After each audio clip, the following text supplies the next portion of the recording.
Good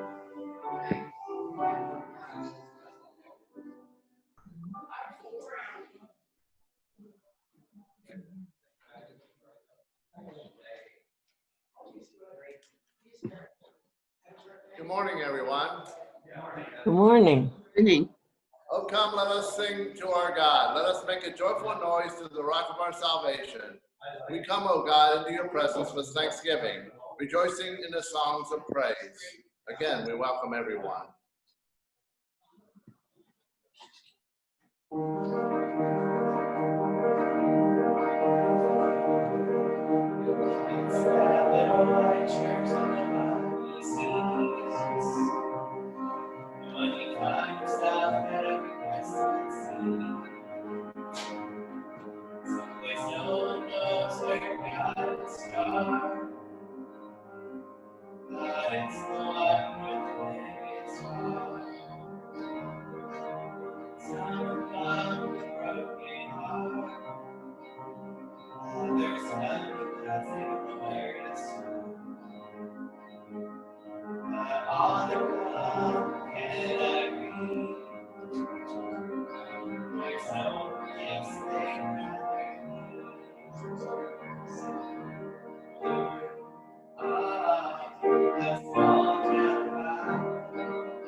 The only announcement that I know about is that I would like to share with you is the East Central District. That's we are one of the 6 churches in our East Central District.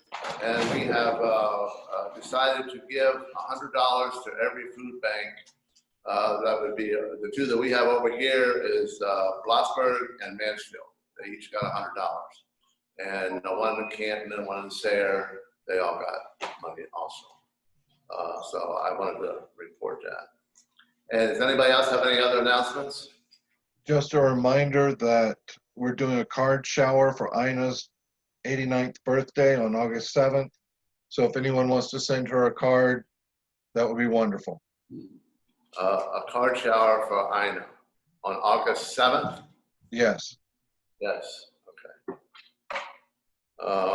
Anyone else got any other announcements? As we are hooking up a little more amplification, Shane will give the invocation. Hang on a minute, Shane, please. Okay.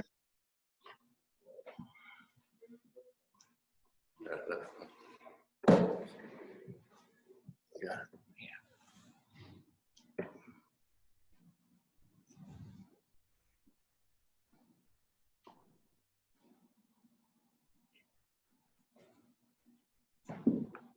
It's on.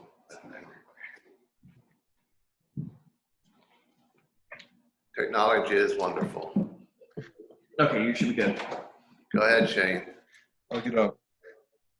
I adapted today's invocation from the World in Prayer website. Won't you pray with me?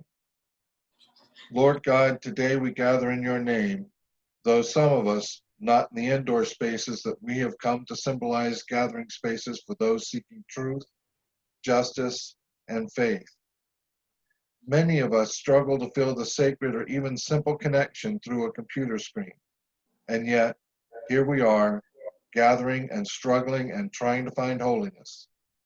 Give grace to your servants, O Lord. Almighty God, you proclaim your truth in every age by many voices. Direct those who speak where many listen, and write where many read, that they may do their part in making the heart of this people wise, its mind sound, and its will righteous. Give grace to your servants, O Lord.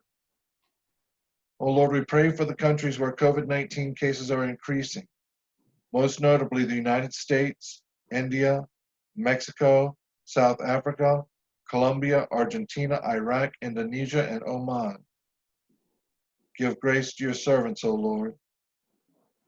Mother God, we come to you full of grief. We find ourselves going through the stages of grief: denial, anger, bargaining, depression, and acceptance, many times each day. Grant us the grace and space to grieve for our own losses, and the grace and space to let others grieve theirs. The displacement of children from their schools and playgrounds today, and the displacement of Black children for generations. The isolation of the elderly today, and of the marginalized throughout history. The power of protest or silence. Give grace to your servants, O Lord. Lord Jesus, when you came among us, you proclaimed the kingdom of God in villages, towns, and lonely places. Have mercy on all who live and work in rural areas.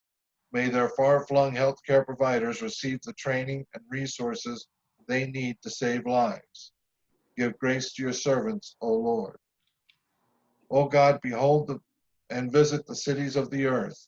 Renew the ties of mutual regard which form our civic life. Send us honest and able leaders. Enable us to eliminate racism and violence so that men and women from different cultures and with differing talents may find with one another the fulfillment of their humanity. Give grace to your servants, O Lord. God our Father, whose Son had nowhere to lay his head, grant that those who live alone may not be lonely in their solitude, but that following in Jesus' steps, they may find fulfillment in loving you. Even though so many of us around the world right now are never alone, we feel lonely. We miss communing. We also miss conversations with strangers. We have sacrificed anniversaries and graduations and weddings and birthdays and birth plans in order to keep our communities safe. Give grace to your servants, O Lord. We pray for our religious leaders and essential workers. We pray for ourselves as we grapple with the lies of omission from our history lessons. We pray for healthcare workers and death care industry personnel. We pray for the unemployed. We pray that scientists may not be at war with politicians and that politicians may not be at war with scientists. Give grace to your servants, O Lord, and help us to grieve so that we may heal. Amen.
It's a shame that we approach anyway. When all is into my home forever, there is glory forever I'll share. So I'll cherish the Orion till I grow is that last Friday. I will cling to the Orion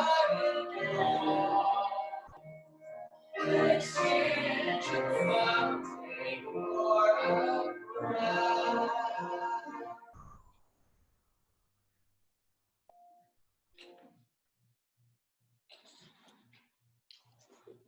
Thank you, Josiah, for stirring up memories of an emotional past of my youth. I used to really like that song.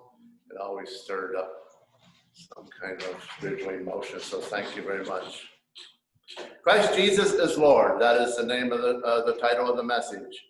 And John 3:16, you should probably know that by heart. For God so loved the world that he gave his one and only Son, that whosoever believes in him should not perish but have eternal life. I don't know how many of you watched or listened to the John Lewis funeral service on Thursday. I listened to it on the radio as I was traveling, coming home. And I was especially impressed by Reverend James Lawson's message. And I would be certainly worthwhile for you to listen to it.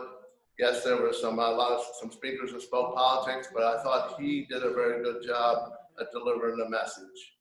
And he said John Lewis was called to do no other than what he did. And he moved John's soul and spirit and moved it not necessarily within the bounds of the earth, but talked about walking through the galaxies and their teaching and learning as he moved through creation. He saw things beyond the earth, Reverend James Lawson, and I think also John Lewis did also. He placed equality and civil rights and justice for all as a heavenly thing, and I appreciated that. And he talked about free access to the tree of life, and I agree with that.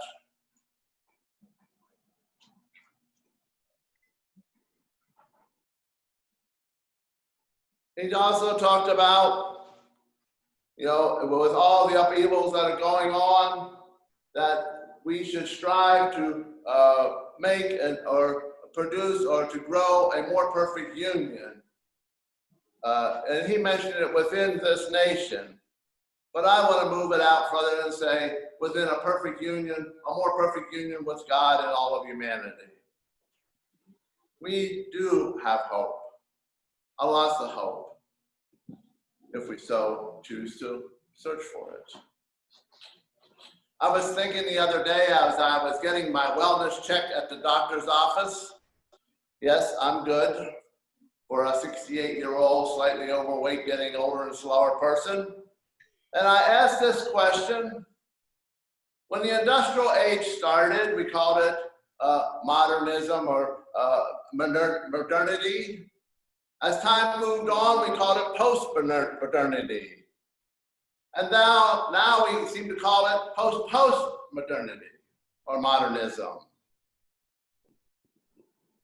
What will be the time, what would we call the time when we achieve a certain kind of racial equality and fairness and justice? What would we call that age? One of them wrote transmodernity. I don't really know what that would be called. Certainly not utopianism. I think that's too far to go. I think if we get somewhere between utopianism and modernism or postmodernism, we could, somewhere in between, maybe we could go to. Modernism and modernity, and as we change these names to post-modernity, it was the same thing over and over again. It was simply new toys given. new apps, new updates for the same old stuff. We're still stuck in this cycle of where we're at. We're struggling for equality and justice and civil rights. There's too much at the top and not enough at the bottom. There's enough to go around. Church to politics. We need a new way of thinking. If you stop and think about it for how long, theology hasn't really changed a whole lot over the last 100 years. It's the same old stuff with a new update and a new app to it. We need to create new ways and new ways of thinking. We seem to be self-centered and greedy and selfish. One course that I listened to here, still listening to, it has to do with the dark side of the human nature, and he calls the original sin selfishness. I thought that was interesting. I thought that was very interesting. The parable of the wheats and the tares. The question I asked, which is winning, the wheats or the tares? What will be the title of the new times in which we move into? I hope we move into a different time and not a re-establishing of the same thing again. I was talking to I got a haircut yesterday, and the person that cut my hair was upset about all the violence that was going on. I said, do you remember the 60s? No, she don't remember the 60s. She wasn't that old. I remember the tail end of the 60s. There was a lot of violence and upheaval going on then. I said, it's nothing new. It's just something going over again. We will change somewhat. But how much will we change? Will we change to the better? Will we let a new heaven and a new earth grow?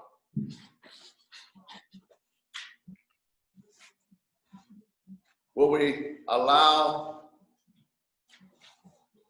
ideas to flow?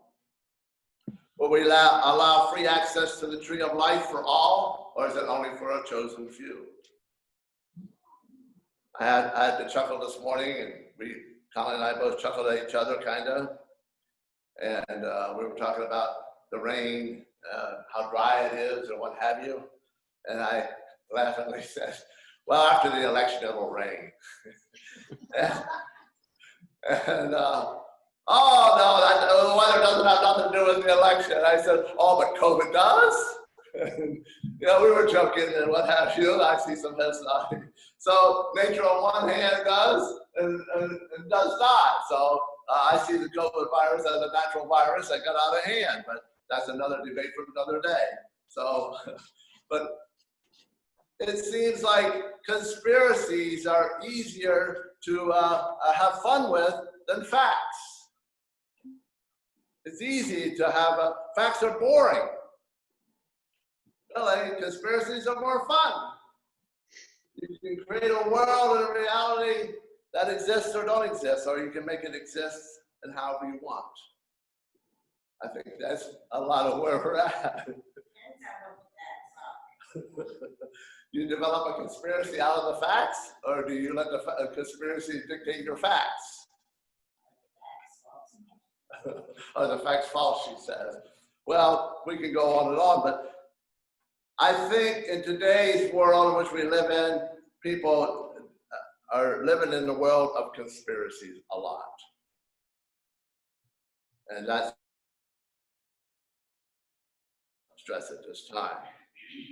I titled the message, Christ Jesus, and we'll stop right there. I have a problem with saying Jesus Christ because I think it's too close to a slang use of the word and it's used too easily. And I wonder, as Christ means the anointed one, and so and that's part of Jesus' title, why do we put it at the end of Jesus? Why do we say Jesus the anointed one? Why don't we say the anointed one Jesus? I like the term much more than to say Christ Jesus.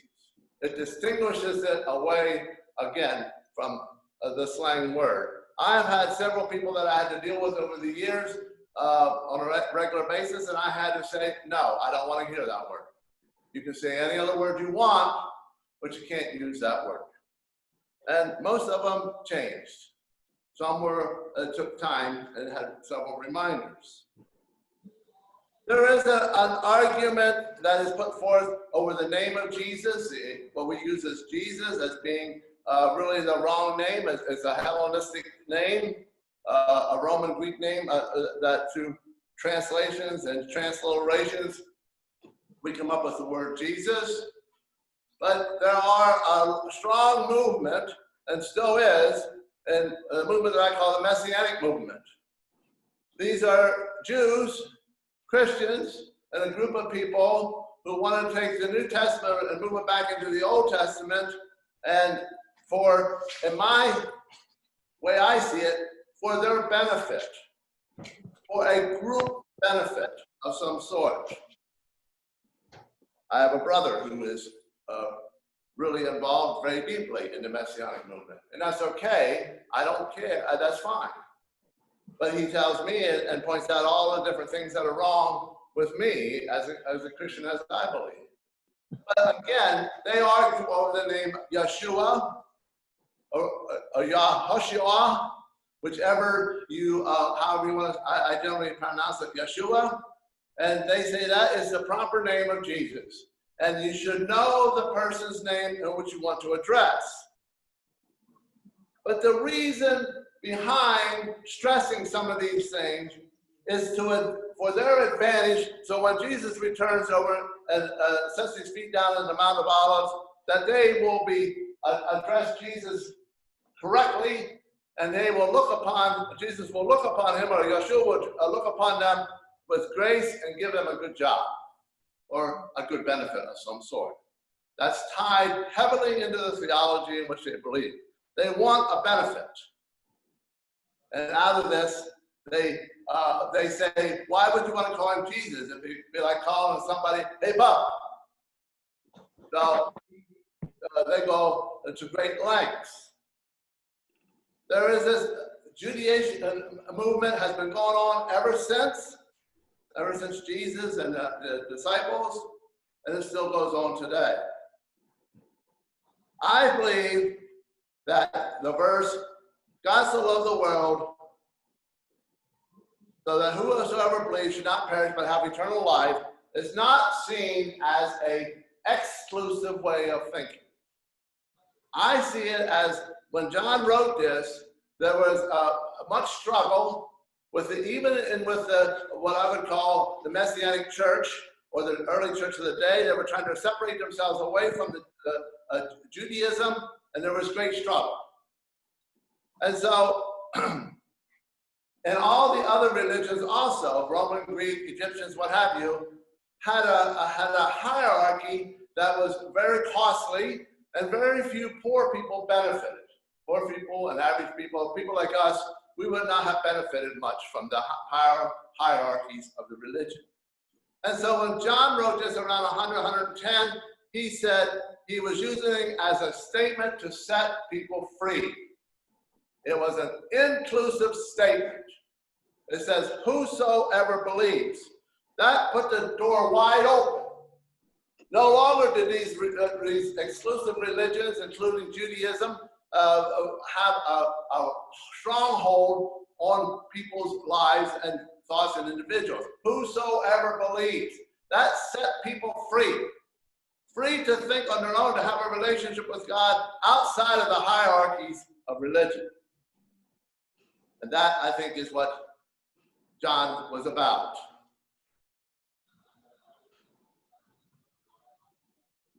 There is a great struggle to get back to the meaning of this particular scripture, and much theology has been built upon it. Probably the first one, as I mentioned, the early development of the Christian church wanted to kind of rein in and be a special a new religion and use it as an exclusive way of thinking. You become part of us. That quickly, and there was a great debate over what we were going to use in the Jewish Old Testament, how much they were going to incorporate into the new Christian faith. And Judaization was a term that was in the Bible, and Paul talked greatly against that. And there was Peter and Paul got into an argument, big argument. It's recorded in the Bible, a great disagreement. If I remember right, the only thing that they agreed upon was that you weren't supposed to drink the blood of an animal, and I think it's meat that was strangled. I think there were two things that they eventually agreed upon, and that was it. The rest of the Old Testament law was done away with. We didn't have to adhere to it, but it had great struggle. This verse was applied, I think, in Romans. Paul wrote in Romans about this great issue, which I think can be traced right back to this John's words right here. That whosoever is an idea of freedom.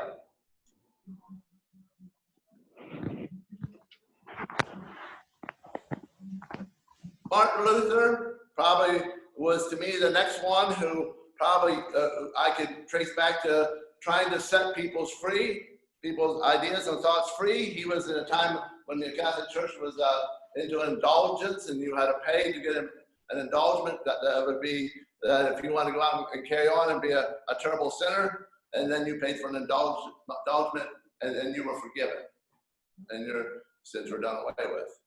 But it cost money. So here again, the poor person couldn't get that indulgence. And so Martin Luther says, he went back to Romans and said, by faith only one is saved. Again, you move that back to, whosoever. Very easily, you can move that idea back to what John said, whosoever. By faith only is one saved, not by doing acts and deeds and paying indulgence and what have you. Again, pointing back to various different, back to John. The next one that I'm going to amplify is John Calvin and an Armenian point of view. Those two around the 16th, 17th century got into a big argument. John Calvin was a Dutch priest, a preacher, minister. He was a part of the Reformation, past the point of Martin Luther ways. And he was heavily into election and God's choice. That God chose a certain amount of people to be saved, and others were doomed right from the foundation of the earth. And that was a heavy theology in which he preached, and it flourished for a while because it made people special. You were part of the chosen group who went to church, who did this, who did that, and you were God's elect. And you were, from the foundation of the earth, God predetermined how many people he was going to save and how many people he did. Jacob Armenian said no. He again pointed back to the Romans, and I'll take it back to this verse right here, whosoever. He plainly said, whosoever.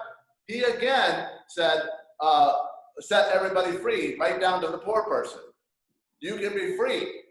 You can have access to God. Whosoever. And he perpetuated that idea very heavily. And them two were in great conflict throughout the ages for quite a while. These two ideas are heavily into the church even now. But again, they have taken this verse and moved it down to being exclusive. Both a Calvinistic point of view and an Armenian point of view, both at this time and day point to an exclusiveness of the individual. They have, rather than arching it up to be for all, and access for all, they've run it down. Both of them have done it in this day and age. These two points of view, as I said, are very heavy, very, very heavy. And they're also into your politics. They're also into the church, very heavy. The two cannot be separated. Dispensationalism, along with rapture, that's part of the dispensationalist point of view, is very heavily into there is only a chosen few, or 50%, 20%, they don't know. But it certainly isn't you. That's the thought. That is still in the idea, it rises up into all aspects of our lives. We need new models, new ways of thinking, new openness, and way to look at this verse. We again need to be set free again, that whosoever. We again need access to the tree of life, everyone. We need to rethink some of the things that we've been thinking all along. But it's very hard to get people to think and change. How do you get people to change and move their minds? Another thing that the book of Hebrews said, the book of Hebrews, I find it to be a fascinating book. I would choose that one and Romans over the whole Bible, because I think you can get the whole Bible out of them two books. Hebrews clearly pointed to moving Jesus away from being his Jewish roots. Clearly. He said the old ways were types and shadows of something new. It was his argument the whole way through is a mind-bending piece of great theology as far as I'm concerned. And he took Jesus' roots away from the Levitical priesthood and put him into an eternal priesthood called the Melchizedek priesthood, and that was outside of the Jewish faith, and that upset them. They no longer had a grip on Jesus. They were the same as everybody else. Even today, they don't like that. People don't like that. This is a struggle in which we're at.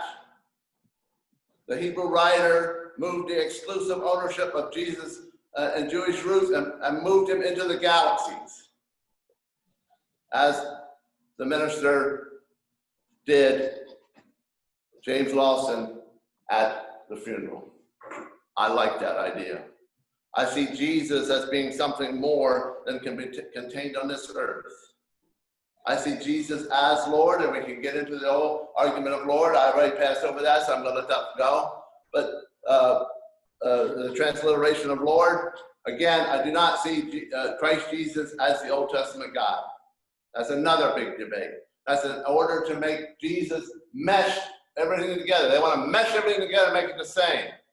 They want to make a stew out of something that should be separate parts or looked at it in a continuity of line. Yes, the Old Testament has very, very much relevant things, and it points to the New Testament, where equality and justice is for all. Is it time for us to use this verse again? Is it time for denominational churches to look at it and rethink this verse? Whosoever believes. Should we be looking at this verse again? Is it a time period when we should? I definitely think so. I think that the church is going to survive, it's going to have to, or it's just not going to survive.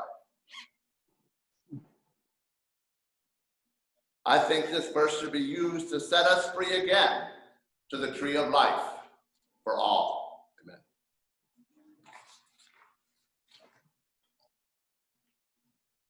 Just one comment. Everybody who believes that their way is the right way, the only way, but has no, not really imagination, but no compassion to accept that others believe differently, that's where many of our problems in this world come from. I would definitely agree with that. We're dualistic. We have to allow for the individuality. I mean, even among us, there's no two of us who are exactly the same, think exactly the same. No. We, I think, are a working model of what a modern church should look like. Not because I'm here, it's because all of you are here. Like just what you said, because each one of us are different. And we share our different ideas, but without any kind of conflict. We come to the Lord's table. We bring our holiness to the table. Although we can't come there now, we have to sit in our pews, but. Yeah, it's not my fault that I'm right and you're wrong. Jeannie said that it's not her fault that she's right and everybody else is wrong. So we think too much in a dualistic way, I think, Connie, really. But it's one or the other, one or the other. We can't think in like both things can be right. My problem problem has always been, I think I'm right about something, and then someone starts arguing with me. I can see their side of it. So there I am, I still kind of believe what I believe, but I can see their side of it too. It makes having a firm way difficult. Yes. The only firm way I have is through the church. To So- do what's right. So your spiritual life is more fluid, more changing, more growing. That's what the New Testament is about. Yes.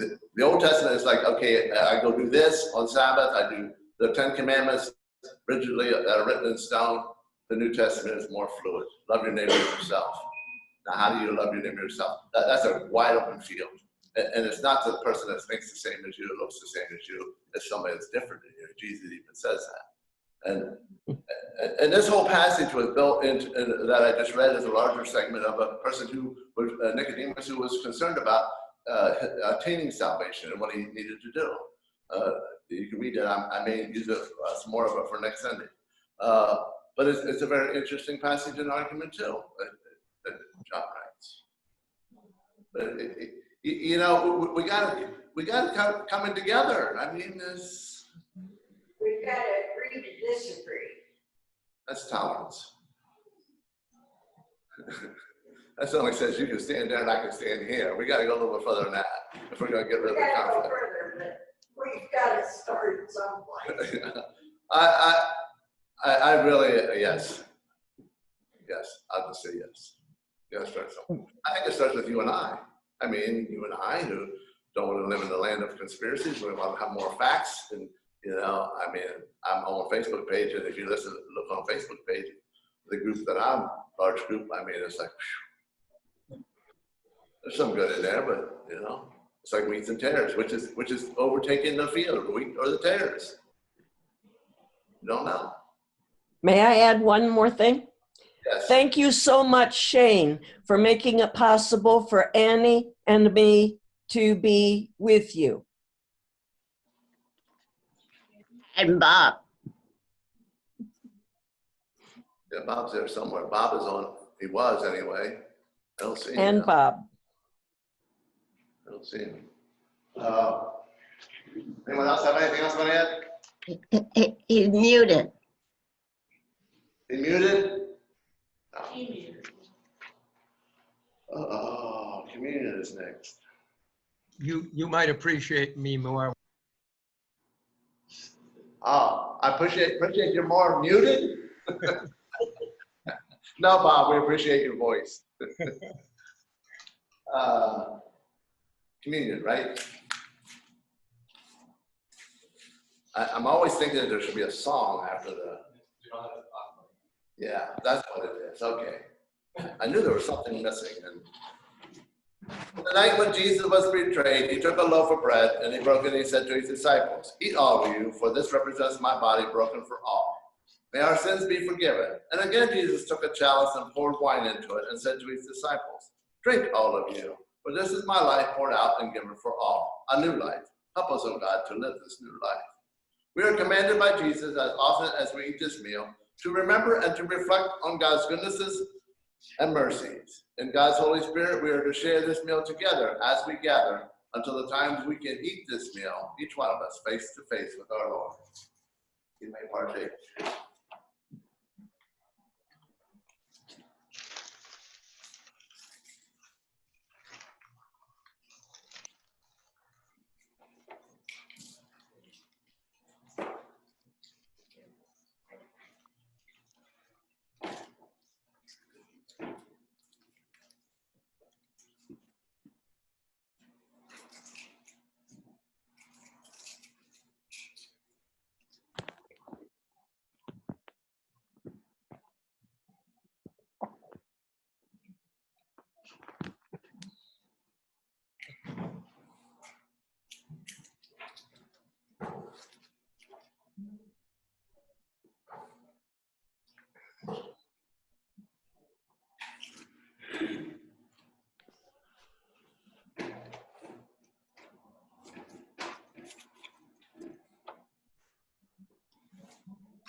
is found.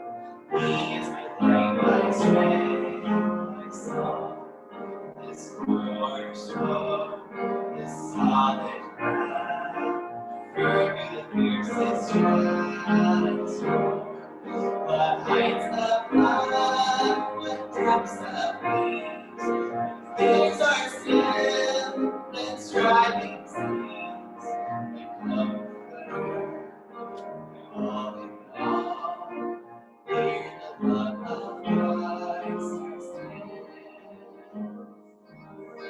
In Christ alone, took on flesh, fullness of God, endless name.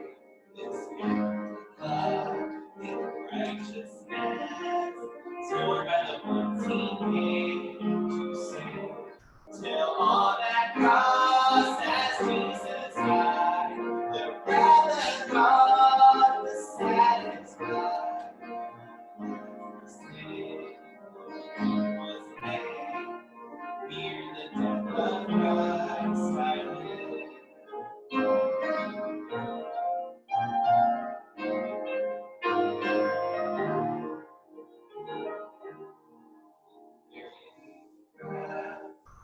Body and light of the world thy God escaped, and bursting forth in glorious day.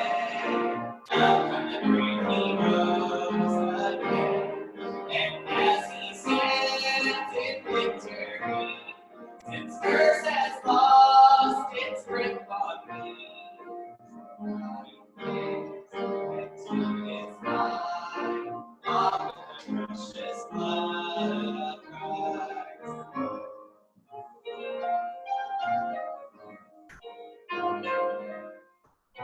No doubt to life, no fear in death. This is the power of Christ in me. From life's first cry to final breath, Jesus commands my destiny.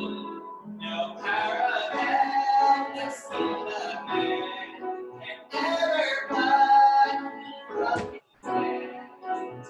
Till He returns, calls me home. Hear the power of Christ I stand. No power of hell, no scheme of man can ever pluck me from His hands. Till He returns, calls me home. Here in the power of Christ I stand.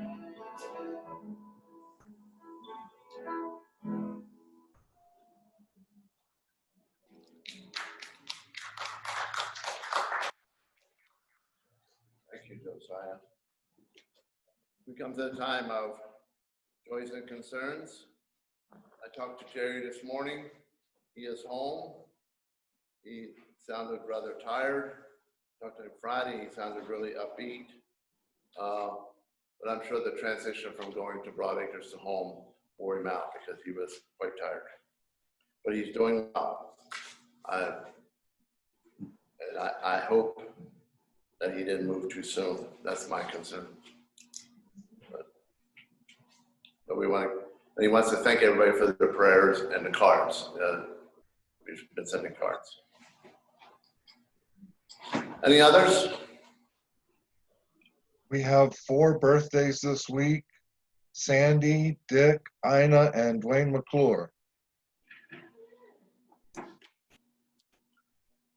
So what do we do? Just happy birthday, y'all. Happy birthday! Yeah, we're not allowed to sing, I guess. Any others? Connie? Well, we celebrated 2 birthdays this last week. My great grandson turned 5. He'll be in kindergarten this year. And my great granddaughter turned 3. 3? Yeah, 3. I have to stop thinking, how old she is.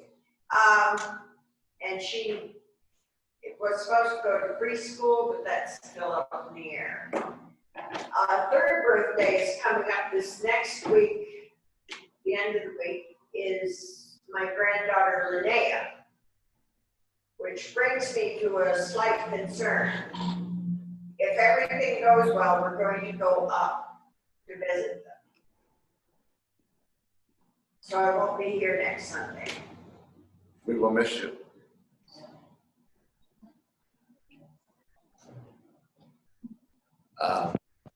Okay. Celebrating.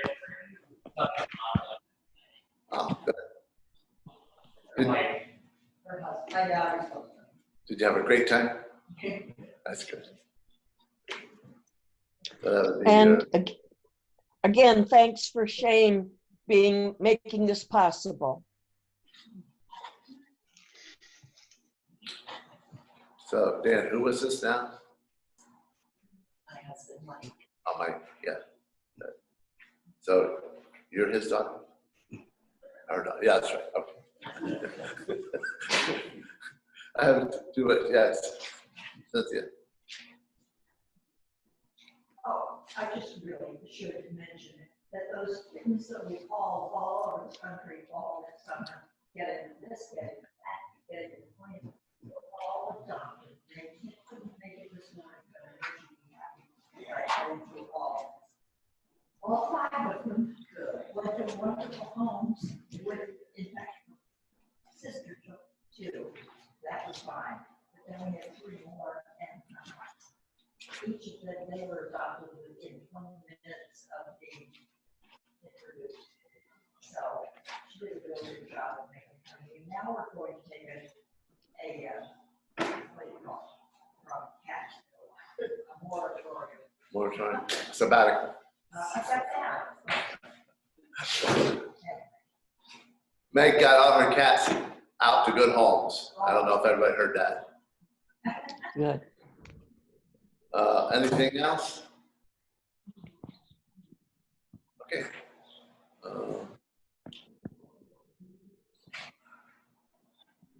Let us join our hearts and minds together in prayer. Dear Lord, as we enter this new month, we ask that you would draw us closer to you than we know was possible. Please lead and guide us. Please go before us and make the rough road smooth. Help us to order our days, to live life to the fullest, and to take nothing for granted. We thank you for knowing our needs before we ask, and for being by our sides in all we face. May we be a blessing to others and point the way to you. We love you, Lord, and we commit this day and this month in your hands, in Jesus' name. Lord, we come before you with many joys, just the privilege of being here, as few as what we are, but we are great in number. Lord, thank you for this privilege that we can come together and share our thoughts and our ideas together without struggle. I ask you to be with this nation as we are going through a time of a lot of needs, rain in Florida, the hurricane coming up through, the COVID, many, many things. Shane has lifted them up in his invocation. Lord, thank you, and may you watch over each one of us. And may we have the knowledge of that as we pass from this life to the next, that this life here is not the end, that we will continue. Yes, it is a mystery. We're not sure how or what, but we believe by faith that there is more to life than just this. May that comfort our souls. Be with Linda and Amber and Billy as they live their lives, or just be with Ina, or just be with Lena and family as they go through their times in which they are, or just each one of us. We ask you to be with Jerry. We're thankful very much that he has made it to this point. We ask you to continue to bless him and help him to be open to the doctor's instructions. And may he continue to heal. We'd like to see his smiling face here again. There are others here amongst us who have had different mishaps. Lord, just be with them. Sometimes life just seems to wake us up a little bit. Sometimes we're just not quite sure what we did. Lord, we're thankful for the safety that we have in these moments. Many of us are traveling. Lord, just be with us as we travel, myself, each one of us, Bob and Carol, many others who are not here with us. We thank you. Help us to pay attention. Traffic is not real friendly sometimes, Lord, help us to look out for the other person. I'm thankful, as we are all thankful for our safe travel. Lord, there's birthdays. Lord, there's Connie had two. There's four that in this church. Lord, we are thankful that we get to live life renewed in our birthdays. Help us to appreciate them. Rita's daughter, who had a great celebration. Lord, thank you. We thank you that they took the time and they were safe in doing it. It's wonderful to celebrate with friends and family. Lord, in the weeks ahead, I pray that we will come together as people of this nation so we can be an example to the world, a more better example. I pray for great leadership. We are at a time in our Congress when we need help. A lot of people are struggling just for their daily existence. Lord, Congress needs to act. Lord, help them to come and grant them the wisdom and the ideas that they may put forth and work together to solve and to move ahead. Forgive us when we don't always say and do the things we should. We ask this in Jesus' name. Join me now in the Lord's Prayer. Loving God in heaven, hallowed is your name. Your kingdom come, Kingdom come. your will be done on earth as it is in heaven. Give us today our daily bread. Forgive us our sins as we forgive those who have sinned against us. Save us from the time of trial and deliver us from evil. For yours is the kingdom, the power, and the glory forever. Amen.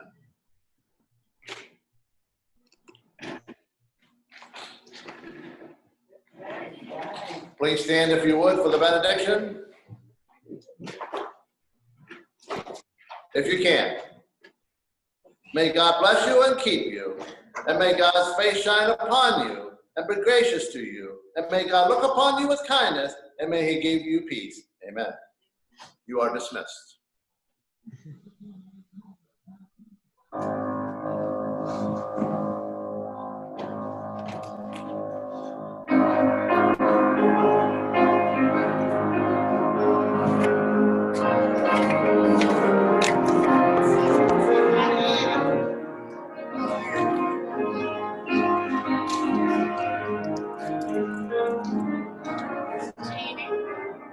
Hi, Janice. Hi there. Hi, everybody. Hi.